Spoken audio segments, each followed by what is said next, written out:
হরে কৃষ্ণ বন্ধুরা, আগামী বুধবার 18 সেপ্টেম্বর ভাদ্র পূর্ণিমা তিথিতে পড়েছে বৎসরের প্রথম চন্দ্রগ্রহণ। এই পূর্ণিমা তিথিতে এই গ্রহণ সৃষ্টি করছে একটি বিরাট সংযোগে। তাই বন্ধুরা, এই বিশেষ তিথিতে পারলে সাথে রাখুন এই একটি গাছের শিকড়, এবং আপনার জীবনের সমস্ত বাধা বিপত্তি দূর হবে এবং কি গুপ্ত শত্রু ধ্বংস হবে, অর্থ আসবে ঝড়ের মতন। বন্ধুরা, এই চ্যানেলে সেই তথ্যই আপনাদের ঘরে জানানো হয়, যে তথ্য সম্পূর্ণরূপে সত্য।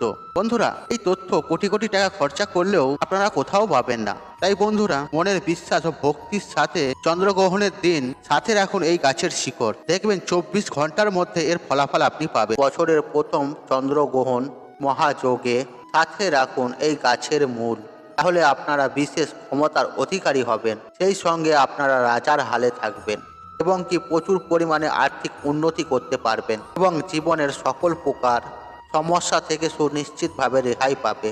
হ্যাঁ বন্ধুরা, আপনারা যদি জীবনে অখণ্ড সৌভাগ্যের অধিকারী হতে চান ও ভাগ্যে বৃদ্ধি করতে চান এবং যাবতীয় সমস্যা থেকে যদি আপনারা রেহাই পেতে চান, তাহলে অতি অবশ্যই আগামী বুধবার 18 সেপ্টেম্বর বৎসরের প্রথম চন্দ্রগ্রহণের দিন এই গাছের মূল নিজের সাথে রাখুন। দেখবেন পরিবারে সুখ শান্তি সমৃদ্ধি বজায় থাকবে, ছোটখাটো সমস্যাগুলি থেকে সুনিশ্চিতভাবে পরিত্রাণ মিলবে। তাই বন্ধুরা, আপনারা এই গাছের মূল কখন ধারণ করবেন, কিভাবে করবেন, এর নির্দিষ্ট নিয়ম কি, এই সকল প্রত্যেকটি বিষয় স্টেপ বাই স্টেপ আমি আপনাদেরকে সুন্দরভাবে আমার এই ভিডিওর মাধ্যমে বলার চেষ্টা করব। তাই এই প্রসঙ্গে বিস্তারিত জানার আগে আপনাদের বলে রাখি, আর আপনি যদি আমার এই চ্যানেলে নতুন হয়ে থাকেন, তাহলে চ্যানেলটি অবশ্যই সাবস্ক্রাইবার করুন এবং পাশে থাকা বেল আইকনটি ক্লিক করুন। চলুন এবার মূল আলোচনায় প্রবেশ করা যাক।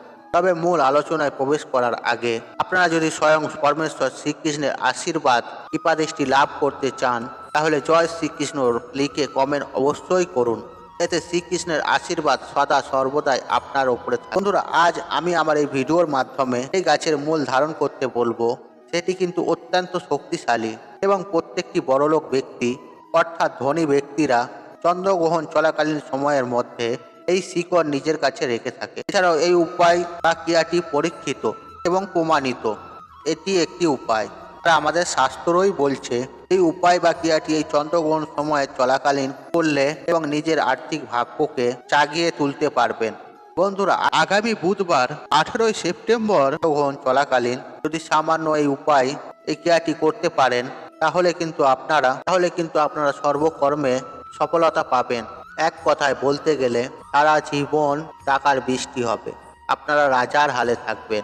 বন্ধুরা, এই গাছের মূল এতটাই শক্তিশালী যা আপনারা কল্পনাও করতে পারবেন না। বন্ধুরা, যদি ধরুন আপনাদের বাস্তুতে কেউ টুকটাক করে রেখেছে, বা কেউ হয়তো আপনার কোনো গোপন শত্রু আপনার ক্ষতি করতে চাইছে, সেই গোপন শত্রুর হাত থেকেও এই গাছের শিকড় আপনাদেরকে রক্ষা করবে।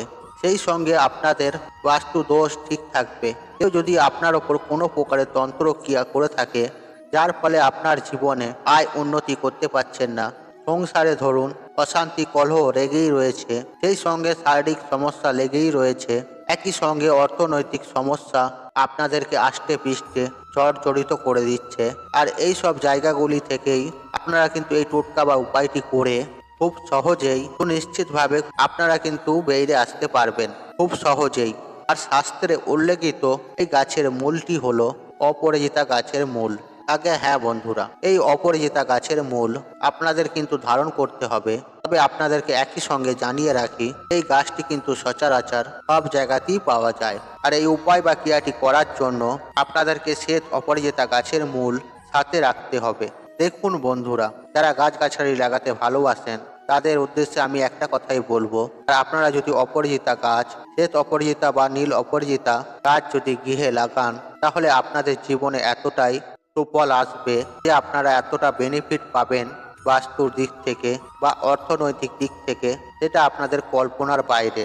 তাই আপনাদেরকে আমি অনুরোধ করব, অতি অবশ্যই নিজের বাস্তুতে বা নিজের গৃহে শ্বেত অপরাজিতা হোক বা নীল অপরাজিতা, এই দুটো গাছই কিন্তু অতি অবশ্যই আপনারা আপনাদের গৃহে লাগান। তাহলে আপনাদের বাস্তু যেমন ঠিক থাকবে, ঠিক তেমনই আপনাদের হাতে অর্থ আসবে, আপনাদের জীবনে আর্থিক সচ্ছলতা থাকবে। যাই হোক বন্ধুরা, এইবার আপনাদের জানিয়ে রাখি, আগামী বুধবার 18 সেপ্টেম্বর চন্দ্রগ্রহণের সময় আপনারা আপনারা এই উপায় বা ক্রিয়াটি কিভাবে করবেন, কিভাবে এই গাছের মূলটি ধারণ করবেন। এই গাছের মূলটি ধারণ করার জন্য আপনাদেরকে কিছু নিয়ম মেনে চলতে হবে। তাই বন্ধুরা, আমি সবার প্রথমে আপনাদেরকে বলে রাখি, আগামী বুধবার স্নান করে শুদ্ধ বস্ত্র পরিধান করে আপনাদের সামনাসামনি যদি কোনো অপরাজিতা গাছ থেকে থাকে, তাহলে অতি অবশ্যই ওই গাছের ওই মূলটি আপনারা সংগ্রহ করে নিয়ে আসবেন। বন্ধুরা, এই গাছের মূল আপনারা বাজার দোকান থেকে কিনে নিয়ে আসবেন না। বন্ধুরা, আপনারা আপনাদের পাড়া প্রতিবেশীর সামনাসামনিতে যদি কোথাও এই সহিত অপরাজিতা গাছ দেখতে পান, তাহলে কিন্তু ওইখান থেকে আপনারা কিন্তু ওই গাছের মূলটিকে সংগ্রহ করে নিয়ে আসবেন এবং সেটিকে গঙ্গা জল দিয়ে ধুয়ে ভালো করে শুদ্ধ করে নেবেন।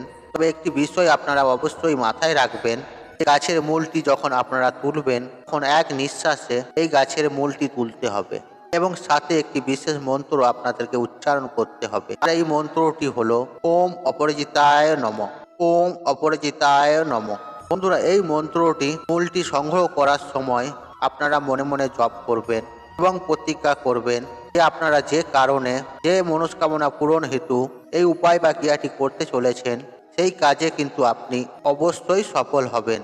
যে কাজে আপনি যাবেন সেই কাজে সুনিশ্চিতভাবে জয় লাভ করে বাড়ি ফিরতে পারেন। এরকম একটা প্রতিজ্ঞা করে 11 বার এই মন্ত্রটি বলে মূলটি কিন্তু এক নিঃশ্বাসে অপরাজিতা গাছের শিকড় তুলে নিয়ে আসবেন। বন্ধুরা, তবে একই সঙ্গে আরও একটি বিষয় মাথায় রাখবেন, আর এই গাছের মূল নিজের সাথে রাখার পর কখনোই কিন্তু আপনারা কোনো অসুচিতি বাড়িতে যাবেন না, না হলে এই গাছের মূলের ক্ষমতা নষ্ট হয়ে যাবে। হ্যাঁ বন্ধুরা, এই শিকড়ের গুণাগুণ নষ্ট হয়ে যাবে, যার ফলে আপনারা শুভ ফল পাবেন না। এই বিষয়টি কিন্তু মেনে চলবেন। এইভাবে আপনারা চন্দ্রগ্রহণের দিন অপরাজিতা গাছের মূলটিকে সংগ্রহ করে নিয়ে আপনার বাড়িতে আসবেন। তারপর গঙ্গা জলে ধুয়ে ভালোভাবে পরিষ্কার করে নেবে, তারপর ছোট্ট ছোট্ট করে টুকরো করে নেবে এবং এই মূলটি আপনারা 2 হাতেই ধারণ করতে পারেন বা কোমরেও ধারণ করতে পারেন। আর যদি আপনারা একটি হাতে ধারণ করতে চান, তাহলে ছেলেরা পরবে ডান হাতে এবং মহিলারা পরবেন বাঁ হাতে। বন্ধুরা, এই মূলটিকে বন্ধুরা, আগামী বুধবার চন্দ্রগ্রহণ ও পূর্ণিমার মহাযোগে সন্ধ্যার পরে পরমেশ্বর শ্রীকৃষ্ণের পূজা আরাধনা করবেন, সেই সঙ্গে লক্ষ্মী নারায়ণের পূজা আরাধনা করবেন এবং মায়ের চরণতলে এই শিকড় নিবেদন করবেন। আপনারা একই সঙ্গে একটি লাল সুতো নেবেন। এই শিকড় বা মূলটিকে ধারণ করার জন্য সন্ধ্যাবেলায় সন্ধ্যা আরতি করার পর আপনারা লক্ষ্মী নারায়ণের পূজা আরাধনা করবেন। মা লক্ষ্মীর চরণতলে এই শিকড় নিবেদন করে কর্পূর জ্বালিয়ে মায়ের আরতি করবেন এবং আপনাদের মনস্কামনা মনোবাসনা সমস্ত কিছু লক্ষ্মী নারায়ণের কাছে ব্যক্ত করবেন। আর আপনি যদি গুরুমন্ত্র দীক্ষিত হয়ে থাকেন, তাহলে আপনার গুরুমন্ত্র জপ করবেন। আর যদি আপনি গুরুমন্ত্র না হয়ে থাকেন, তাহলে পরমেশ্বর ভগবান শ্রীকৃষ্ণের মহামন্ত্র জপ করতে পারেন। এছাড়াও মা লক্ষ্মীর যে কোনো মন্ত্র আপনারা জপ করতে পারেন। এই সকল মন্ত্রের মধ্যে যে কোনো মন্ত্র একটি 21 বার হাত জড়ো করে জপ করবেন। তারপর মায়ের পুজো আরাধনা সম্পূর্ণ করবেন এবং মনোবাসনা জানাবেন।